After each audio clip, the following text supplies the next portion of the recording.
How has Cedarquist really stepped up physically as of lately?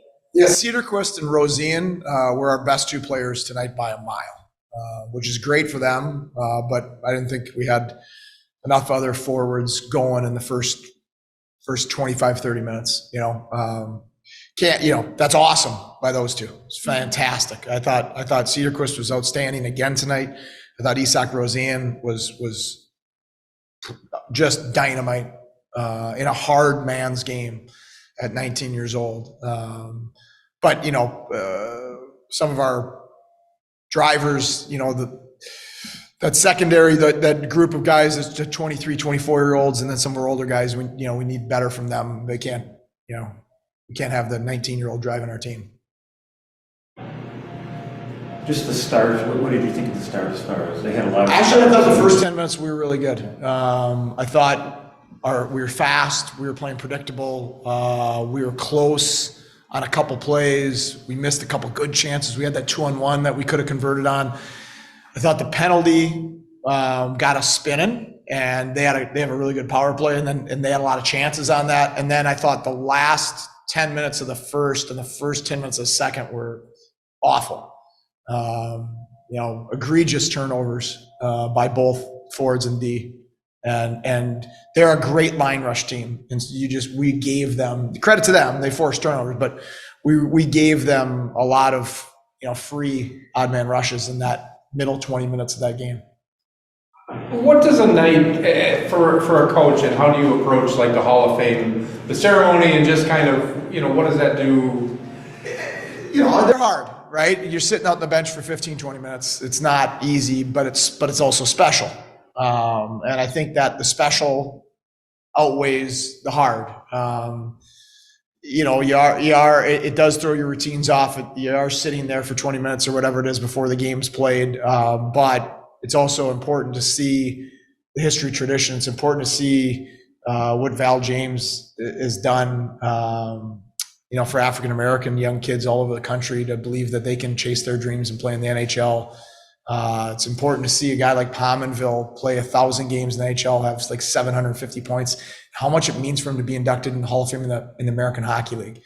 And I think that stuff is important for our guys to see. So I think that outweighs the slight negative of waiting around for the game to start.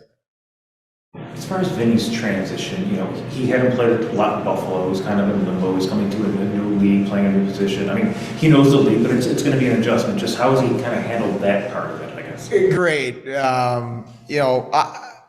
I've known Vinny since he was 16, 17 years old. And one thing you never have to question with Vinny is attitude, work ethic, competitiveness, passion. He just drips with it.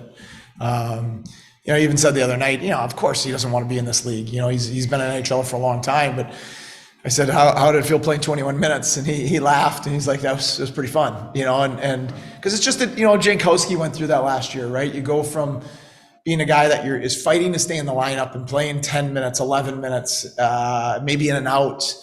And that's hard. It's fun because you're in the National Hockey League, but it's not always fun in that role. But to be counted on as a go-to guy and to be a driver and have to play, 18 to 21 minutes, that's fun. You prefer to do it in the National Hockey League, but it's still fun to do it in the second best league in the world. Going back to the younger players, you talked about Roseanne and Cedarquist tonight, you talked about Kozak on Wednesday. Do you think they're at that turning point in the season where they're really starting to dial in the American Hockey League? Yeah, they should be. They need to be. I think you're 30-some games in, you shouldn't be a rookie anymore. Now they're young. They're young kids, and there's a lot of growing pains, and there's a lot of failure that is going to await them throughout this year. But through those dips and the failure, we just want to see consistent growth, right? And I think we're seeing that in all 5 of them. I just think right now you can, with both Cedarquist and Rosian, as a coach, you can feel it. It's that tangible that you can feel like there's little sparks in their minds right now. It's really starting to click, and you can see them having these little light bulb moments of okay, if I do this, it's going to lead to this, and I'm going to be able to do this, and that's a really fun part of coaching, and it's a credit So all 5 of them, but especially those 2 right now are really putting in quality work. Byro is upper body out week to week, and Bjorky will be back in tomorrow.